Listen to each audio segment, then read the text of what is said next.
as featured performers tonight, a couple of old buddies from the olden days of performance poetry. And the first person that's going to be up is going to be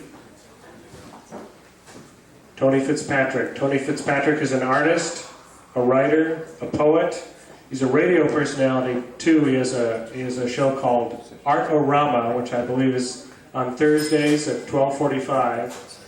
He's also a sometime actor. He was a co-founder and co-owner of the World Tattoo Gallery. He's the author of 3 volumes of poetry, Neighborhood, The Hard Angels, and The Coming of Locusts. The Coming of Locusts, which he has a few copies of here. If you'd like to purchase them, you could probably get him to autograph them too. He also has a new volume of poetry in preparation called Hard Luck Numbers. What I like about Tony's art is that it mixes the sacred and the profane, like very few people that I know. He's also my former next-door neighbor, and he is a fellow bald person. Mr. Tony Fitzpatrick.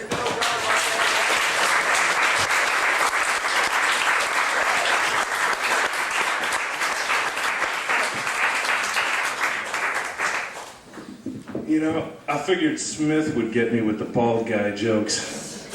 I was wrong. Goodbye, Duke. Yes! They'll be back. I haven't done this in a long time. And since the Cubs are already in mid-season form, I decided I'd start out tonight with some baseball poems. And sure enough, the night I decided to read baseball poems, the guy who's written the perfect one, Bob Chicoine back there, wrote, without a doubt, the greatest poem I've ever read about baseball, the one about Bill Veeck. Give him a hand. If you haven't seen it, you should.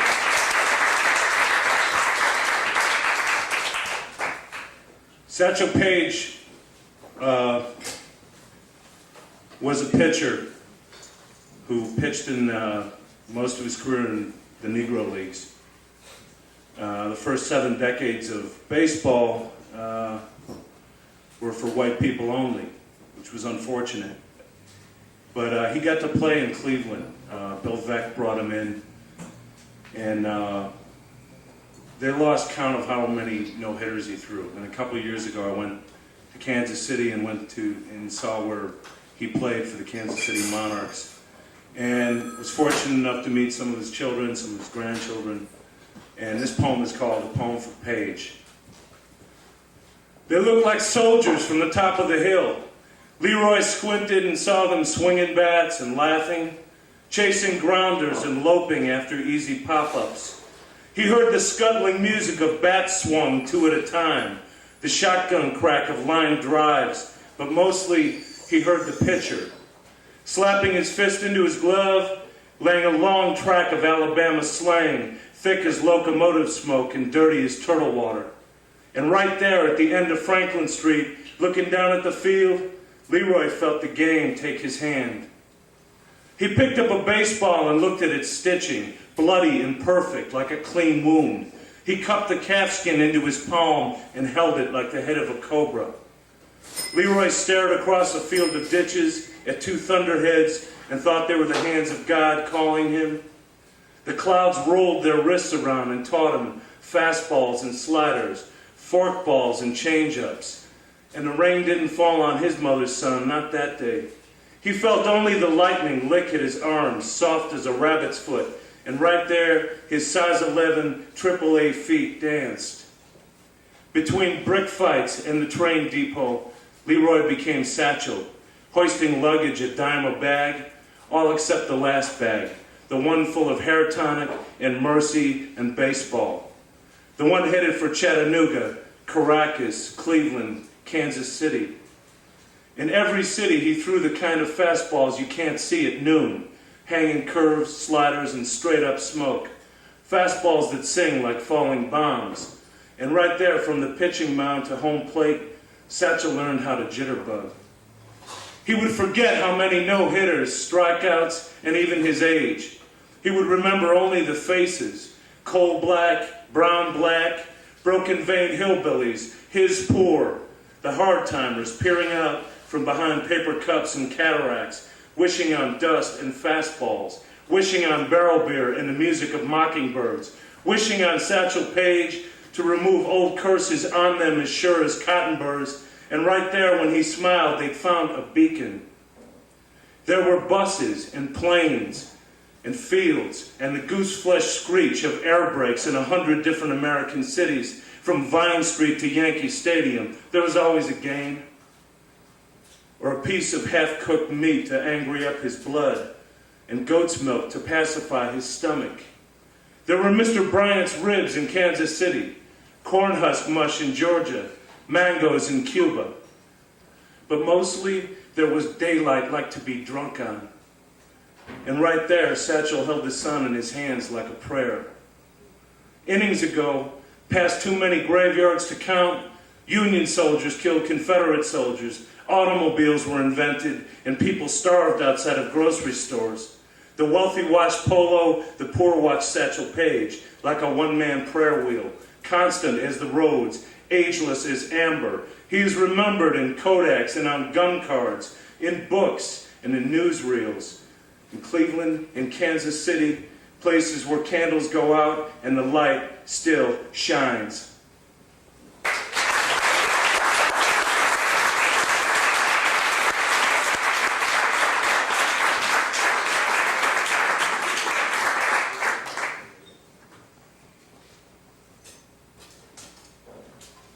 Until I was 10 years old, I didn't even know that there was such a team as the Cubs. My dad grew up on the South Side, and one day he called into Wally Phillips,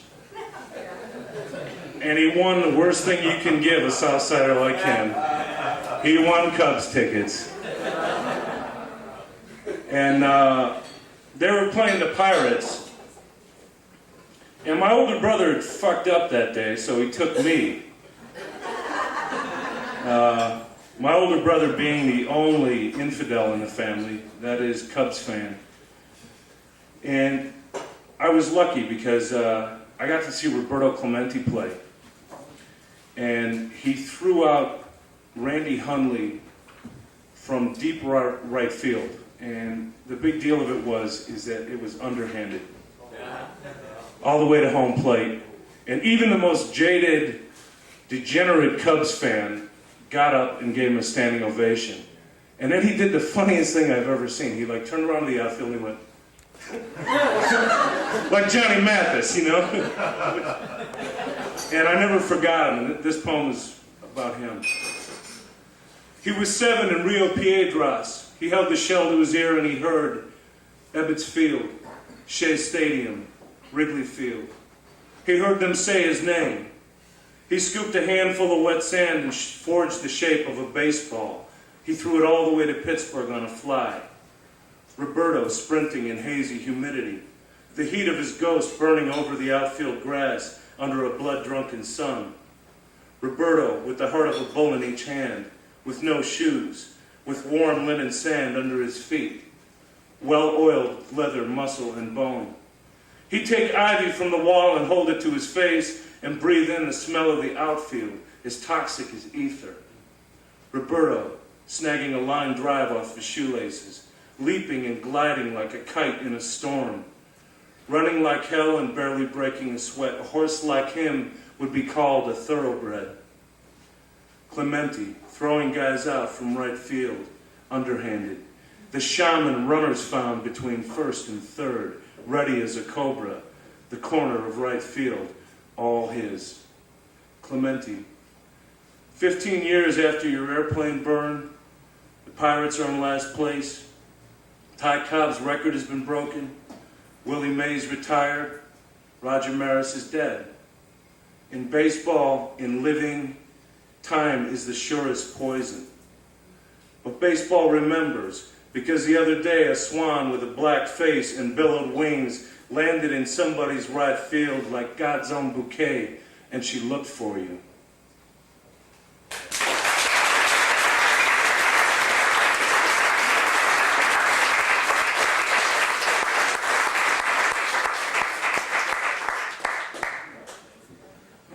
Wayback Machine. This poem's like 10 years old. I wrote this poem about Denny McLaughlin, who was like kind of one of my favorite fuck-ups in the whole world.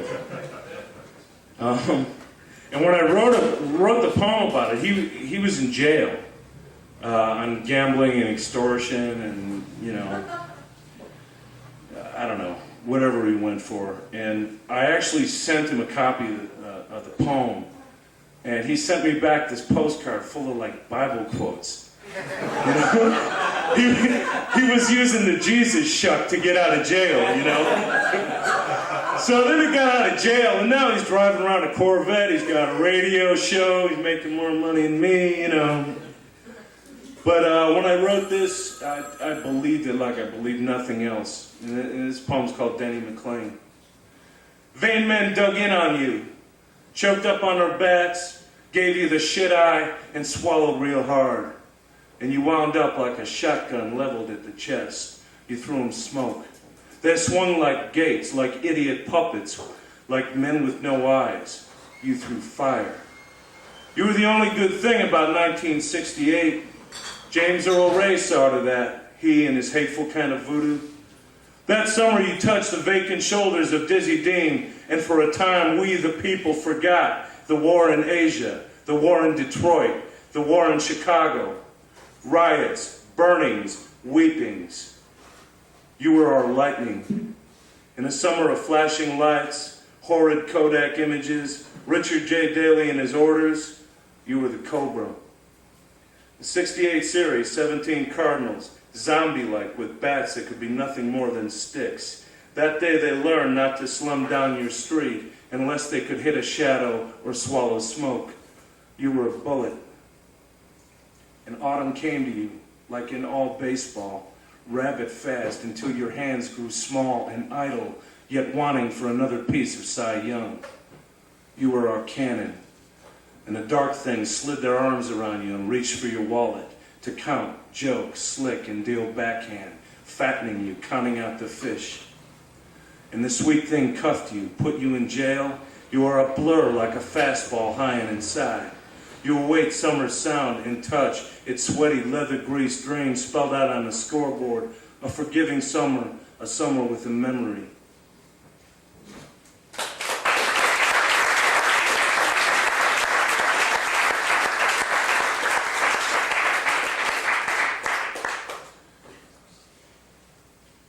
Sonny Liston was the Mike Tyson of his day. He won the heavyweight championship from Floyd Patterson, and about 15 minutes later, a guy named Cassius Clay started taunting him. And he was illiterate. He was a badly misunderstood man. The Kennedy brothers, Robert and John F. Kennedy, talked Floyd Patterson into a rematch because they thought Sonny Liston wasn't a good role model for Negroes. And Floyd Patterson was so sure he was going to lose, he brought a disguise with him to leave with. And Sonny died under very weird circumstances. And I think what I went for here was when he won the heavyweight championship, it was the only kind of vestige of dignity that he'd ever known. And he was unable to enjoy it. And that's sometimes kind of the tragedy of American success. This poem's called Sonny. Jumping rope, he whistled night train like in a black and white movie. He stuffed towels into his proud robe to look bigger. Floyd couldn't look him in the eye.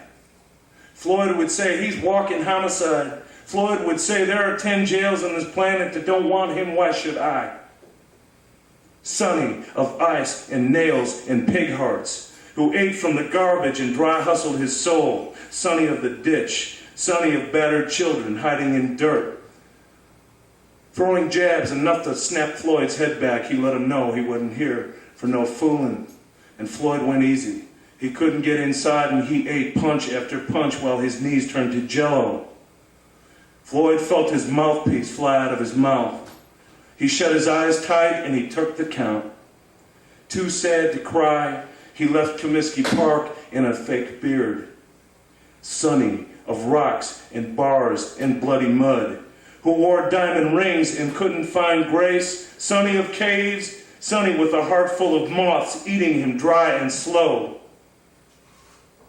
His eyes roll slow under a black pork pie hat, like wheels in an alley.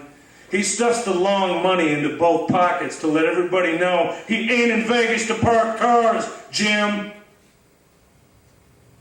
Clay would say, the old man can't read. He looks like an ugly bear. Fight me, old man. You hear me, Sonny? I want you, old man. Sonny of black and blue sharkskin, who dreamed he died trying to wash his own heart. Sonny of the gutters and drains. Sonny with a poor man's penny jangling around in his brain. Even going into the tank, he scared Clay a little. Rubbed some liniment in his eyes to show the punk the darkness he lived his whole life with. And Sonny sat on his stool and shook his head and stared at the canvas, and he saw the shadow of Cassius Clay dancing. Sonny of broken fingers and barbed wire, who slept face down so he could talk to the dead. Sonny of hallways, Sonny with a throat full of stone and bitter tears. In the midnights, he drinks bottled beer with slow resolve, mulling over the comeback, rubbing his gut. The legs go first, especially when you're fat. Takes everything off the punch. Sonny tells the walls, it turns tigers into lunch meat. He gets up and punches at the shadow he hates the most. Sonny of hammers and knockouts, who gambled with house money and left out the back door. Sonny of spit buckets. Sonny the drunken tornado, holding his shoes over his ears to stop the voices. His hands shuffle a quarter back and forth. His mouth is dry and he is divorced of all brotherhoods and afraid of telephones, and he wonders how they'll come for him. In his dreams, devils eat his babies and surround him like wolves with glowing red eyes, murmuring his name over and over. Sonny, Sonny, Sonny of hot wires and hidden needles, who was born Charles Sonny Liston and died much less. Sonny of the lonely grave, Sonny never looked for, Sonny never found.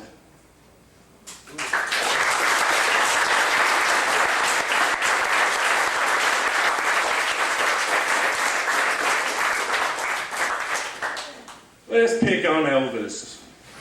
All right. I noticed a lot of bearded guys. We were all congratulating each other on facial hair. Some of us have the guts, if we're going bald, we don't start growing hair on the other side of our head, you know?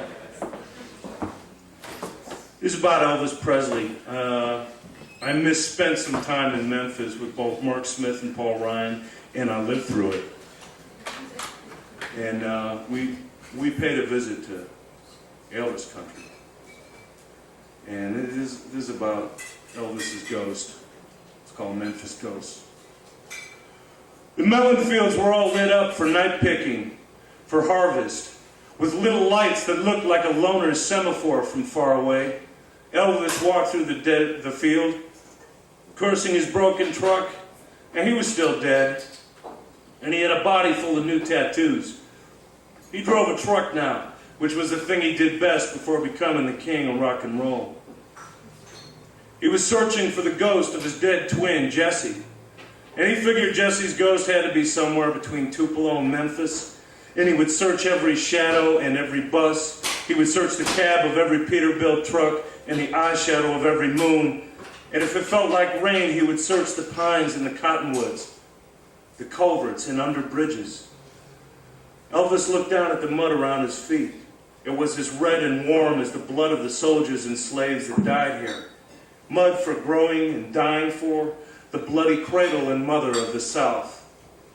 Elvis touched the new flags on his chest. He still had welts and it still hurt. He stared off at the DeSoto Bridge, the 2 miles of steel girders and loops that linked Memphis to Arkansas like mother and child. He wouldn't go near Memphis. Not even to peek into the window of the Hideaway or Sun Records.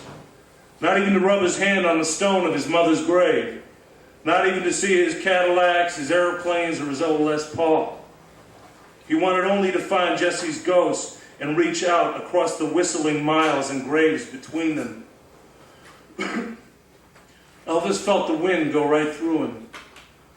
He heard far-off music of crickets and toads, greyhounds and combine tractors, of crop dusters and burning leaves, dragonflies and swaying signs. He heard the long-ago choruses from slave ships and gospels singing their way onto the fields on wavy grain stalks. He felt Jesse in the moaning night's chill, his other half, close as skin and calm as dirt. Elvis stuck the end of a weed in his mouth, and he squinted his eyes, reading the melon field, searching its darknesses for the shadow he'd waited his whole life and death for. And the ghost of a slave found him and took his hand. He pushed a cotton spur in it and closed Elvis's fist until it drew blood. And the blood flowed out slow and sickly, yellow and thick, and the ghost squeezed and the poisoned blood was gone. And the ghost washed Elvis with his spit and his tears and handed him the infant Jesse. And Elvis looked down at the memory of his kindest mirror. He sat in the melon field with Jesse cradled in his arms and told him everything. The honky-tonks, the cars, the women, the painkillers, the Cadillacs, the midnights, the movies, the hotels, the gold, and the heartbreak. Elvis told Jesse of their mother and the quilt she'd made for both of them. The red patches, the silver trim, the blue patches and the cross stitches, and the pieces of yarn too short to save and too beautiful to throw away.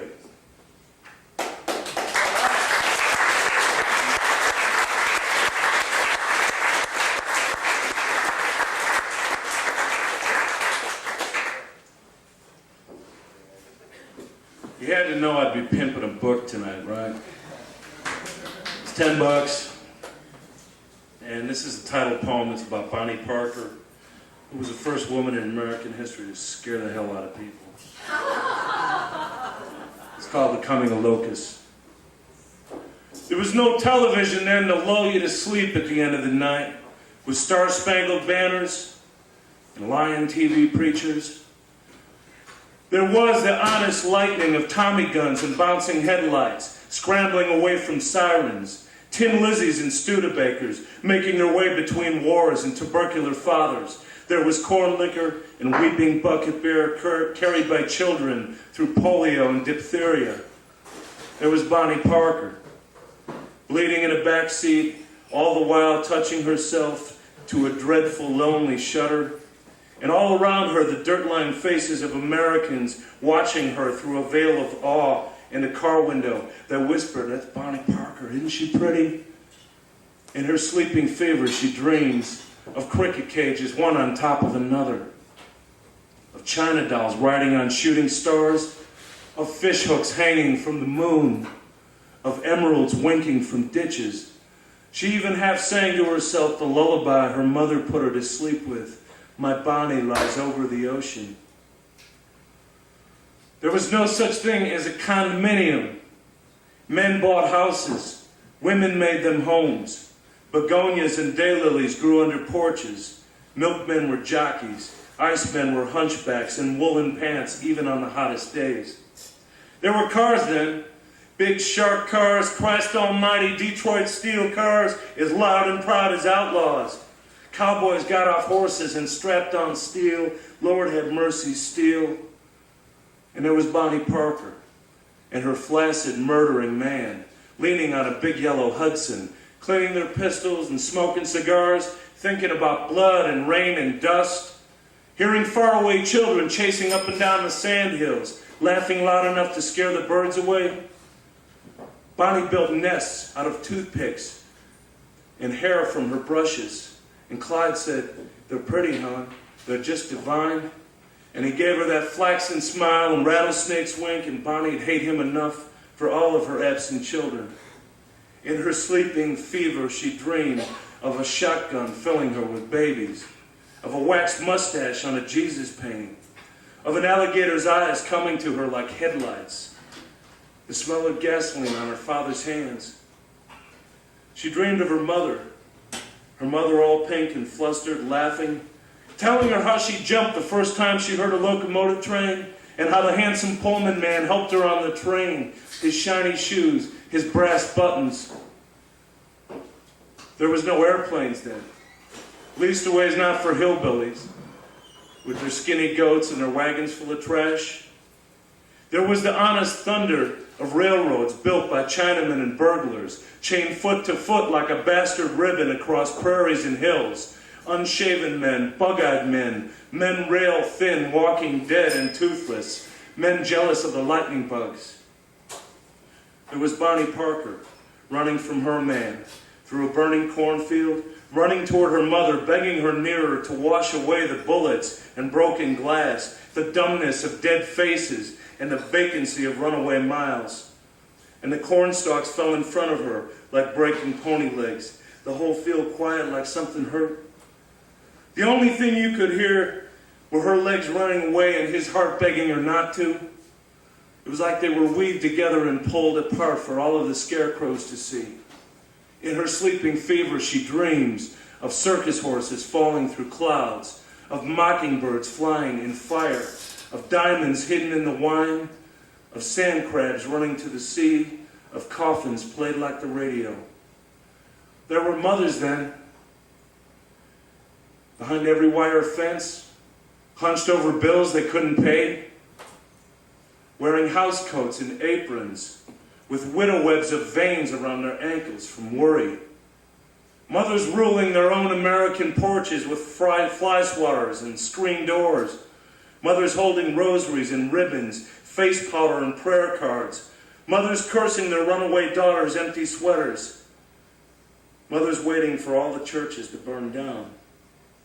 There was Bonnie Parker, hypnotized by her mother's bifocals, seeing only her own face, round, red-lipped, and homicidally radiant.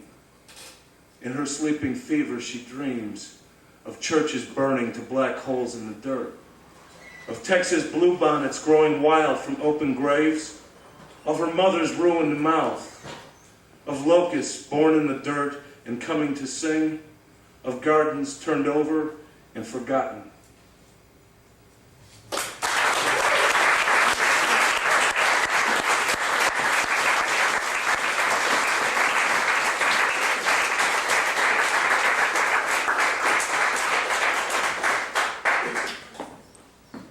So before I wear out my welcome, I'm going to read you two more poems. Good Lord, Jesus Christ, get the fuck out of here, man. By the way, thank you all for being here. I haven't done this in a long time, and it's just wonderful to see so many people that I haven't seen in a real long time. And that's about as heartfelt and sincere as I get, so. I was surprised, though, you know. One of the reasons you haven't seen me in a long time is I have a family now. And this poem is a little tiny poem I wrote after my son was born. And it's called Small Angel. With your first breaths came the dove, the day you were pulled into this world with only your arms for blankets, and your first cries became my riches. When it snowed, I knew it was her, passing her wing over your bed.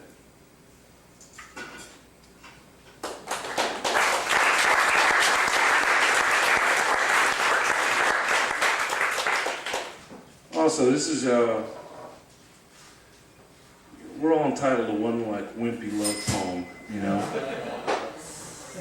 I wrote this about a week after I was married, and it's my favorite poem. It's called A Poem for My Wife While She Sleeps. While you sleep, rain plays our window like make-up music for cats. Buses crawl by purring and unloved. Televisions burn snow lonely in other windows for other ghosts. Night coffee goes cold. Penny candles blink from somewhere far like China, like Cuba. In your sleep, Foreign radios shake slow and oily and even cooler by the lake. And at the dark end of the avenue where the last cool is smoke under heavy eyelids, and the gospel is taught in whispers and sign language, even the tap dancer goes home naked. Hummingbirds hurl their silence clear through the Milky Way without a single echo. While you sleep, yellow cabs run fast as leopards. Moonshark dances on the L tracks. A moth lands in blue hair. Pirates crawl into dumpsters and mumble acts of contrition. An old Greek bakes pastries and curses the nothing that becomes him. An old woman with bad eyes strings her loom. Her spoons hang even as soldiers, quiet as ice. In your sleep, the litanies of the sidewalk are written in spray paint and blood. Circulation trucks toss their bundles of hard news to empty corners. Sailors throw up at the train station, peacoats turned up at their ears. A dogfight ends, the winter licks his cuts, a white rose opens like a lover's mouth. While you sleep, moons abandon stray places and hide in birds' nests and mailboxes. An old girl puts on a housecoat, a young girl takes off her dress, while guitar music calls to the crickets. Night rolls out its dirty carpet like Chinese silk. Night rolls its filed dice down rat holes to the worthy subways. In your sleep, rain washes the concertina wire deathly clean, and the lake laps quietly at sandy feet, offering up alewives and smelt too slow for the breakwater. The ghosts of grandmother hem aprons and leave holy water. In your sleep, I hold you close as a prayer and drift to night, part of the secret, deep and blue.